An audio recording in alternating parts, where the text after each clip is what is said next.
Hi friends, ನಾವು already ಈಗ ಬಂದಿದ್ದೀವಿ. ಹೊನ್ನಾವರದಲ್ಲಿರುವಂಥ ಒಂದು ರೈಲ್ವೆ ಟನಲ್ ಹತ್ರ ನಾವು ಹೋಗ್ತಾ ಇದ್ದೀವಿ. ಸೊ ಬನ್ನಿ ಮೇಲ್ಗಡೆ ಹೋಗೋಣ. ಟನಲ್ ಯಾವ ರೀತಿ ಇದೆ ಅಂತಲೂ ನಿಮ್ಗೆ ತೋರಿಸ್ತೀನಿ. ಇದು ಆ್ಯಕ್ಚುಲಿ ಈ ಸೇತುವೆ ಮೇಲೆ ಅತಿಕ್ರಮ ಪ್ರವೇಶ ಇಲ್ಲ ಅಂತಲೇ ಇದೆ, ಆದರೂ ತೋರಿಸೋಣ ಅಂತ ಹೇಳ್ಕೊಂಡು ಬಂದಿದ್ದೀವಿ. ಇದು ರೈಲ್ವೆ ಇದರಿಂದ ಆಗಿರೋದ್ರಿಂದ ನೋಡಿ ಅಲ್ಲಿ ಹೇಗೆ ಇಲ್ಲಿ ಮಾವಿನ ಕುರುವಾಗೂ ಕೂಡ ಹೋಗ್ಬೋದು ನಾವು.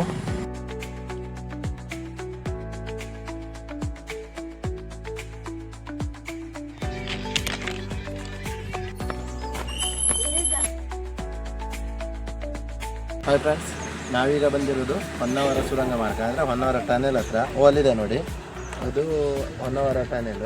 ಸೊ ಹೀಗೆ ಮುಂದೆ ಹೋದರೆ ಇದು ಹೊನ್ನಾವರದಿಂದ ಹೋಗುವಂಥ ರೈಲ್ವೆ ಬ್ರಿಡ್ಜ್ ಆಗಿದೆ. ಸೊ ಇಲ್ಲಿಂದ ಮುಂದೆ ಹೋಗ್ತಾ ಹೋದರೆ ಮಾವಿನಕುರ್ವ ರೈಲ್ವೆ ಬ್ರಿಡ್ಜ್ ಕೂಡ ಸಿಗುತ್ತೆ. ಇಲ್ಲಿ ನೋಡುವಂಥ ವ್ಯೂಸ್ ಅಂತ ಹೇಳಿದರೆ ಮಾವಿನಕುರ್ವ ಅಂತ ಹೇಳಿದರೆ ಇಲ್ಲಿ ಈ ಕಡೆ ಎಲ್ಲ ನೋಡಿದ್ರೆ ನಿಮಗೆ ಬೋಟಿಂಗ್ ಪಾಯಿಂಟ್ ಸಿಗುತ್ತೆ.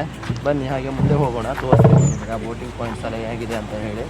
ಈಗೆಲ್ಲ ರಜೆ ಬೀಳೋ ಟೈಮ್ ಆಗಿರೋದ್ರಿಂದ ಇವಾಗ ಅಲ್ಲಿ ಬಂದ್ಕೊಂಡೆಲ್ಲ ಎಂಜಾಯ್ ಮಾಡುವಂಥದ್ದೆಲ್ಲ ಮಾಡ್ತಾರೆ. ಬೋಟಿಂಗ್ ಕೂಡ ಸ್ಟಾರ್ಟ್ ಆಗಿದೆ. ಮೀನುಗಾರಿಕೆಯನ್ನು ಕೂಡ ತುಂಬಾ ಹೆಚ್ಚಿನದಾಗಿ ಮಾಡ್ತಾಯಿದ್ರು. ಈಗ ಮೀನುಗಾರರು ತುಂಬ ಜನ ಇದ್ದಾರೆ. ಇಲ್ಲಿ ದೋಣಿಯಿಂದೆಲ್ಲ ಮೀನೆಲ್ಲ ಹಿಡಿಯುವಂಥ ಕೆಲಸ ಮಾಡ್ತಾರೆ. ಆದರೆ ಈ ಬೋಟಿಂಗ್ ಸೌಂಡಿಗೆ ಮೀನುಗಳು ಸ್ವಲ್ಪ ಚದುರು ಹೋಗ್ತಾವೆ ಅಂತ ಹೇಳ್ಕೊಂಡು ಎಲ್ಲರೂ ಕೂಡ ಬೋಟಿಂಗಲ್ಲೇ ಆಲ್ಮೋಸ್ಟ್ ಎಲ್ಲರೂ ಅದರೊಳಗೆ ಜಾಯ್ನ್ ಆಗಿದ್ದಾರೆ. ಅಲ್ಲಿ ಕಾಣಿಸ್ತಾ ಇದೆ ನೋಡಿ, ಇದೆಲ್ಲ ಬೋಟಿಂಗ್ ಪಾಯಿಂಟ್ಸ್.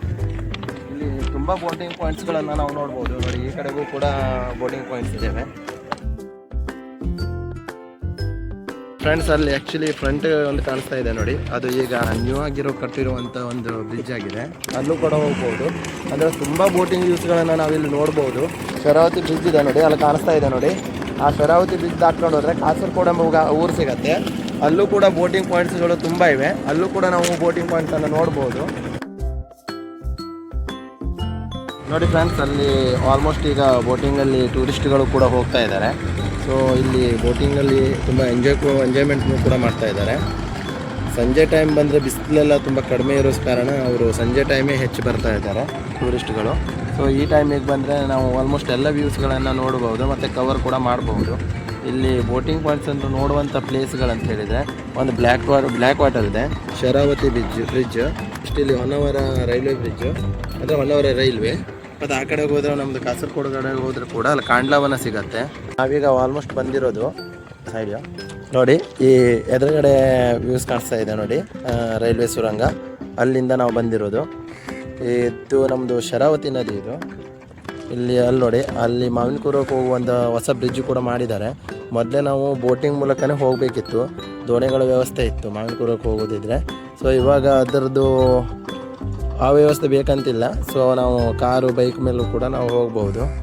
ಹಾಗೆ ಹೀಗೆ ಮುಂದೆ ಹೋದರೆ ಆ ಬ್ರಿಡ್ಜ್ ದಾಟ್ಕೊಂಡು ನಾವು ಮುಂದೆ ಹೋದರೆ ಅಲ್ಲಿ ಜಾಯ್ ಅಂತ ಹೇಳ್ಕೊಂಡು ಒಂದು ಪಾರ್ಕು ಕೂಡ ಮಾಡಿದ್ದಾರೆ. ಅಲ್ಲೂ ಕೂಡ ನಾವು ಫ್ಯಾಮಿಲಿಗೆ ಮತ್ತು ಈಗ ನಾರ್ಮಲಾಗಿ ಹೋದವರಿಗೂ ಕೂಡ ಟಿಕೆಟ್ ವ್ಯವಸ್ಥೆ ಇದೆ.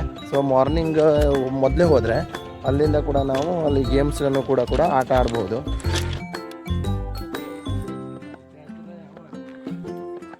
ಸೊ ಇಲ್ಲಿಂದ ಮೆಟ್ರೋ ವ್ಯವಸ್ಥೆ ಇದೆ, ಹೋಗ್ಬೋದು.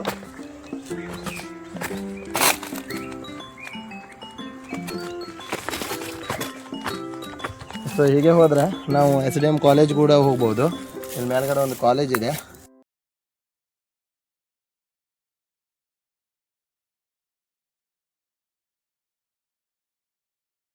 ಇದು ಟನಲ್ ಮೇಲ್ಗಡೆ ವ್ಯೂಸ್ ಆಗಿದೆ. ಸೊ ನೋಡಿ, ಮೇಲ್ಗಡೆಯಿಂದ ನಮ್ಮದು ಹೊನ್ನಾವರದ ಮಾವಿನಕುರ್ವ ಬ್ರಿಡ್ಜೆಲ್ಲ ಯಾವ ರೀತಿ ಕಾಣುತ್ತೆ ನೋಡಿ. ಇದು ಹೊನ್ನಾವರ ರೈಲ್ವೆ ಬ್ರಿಡ್ಜ್.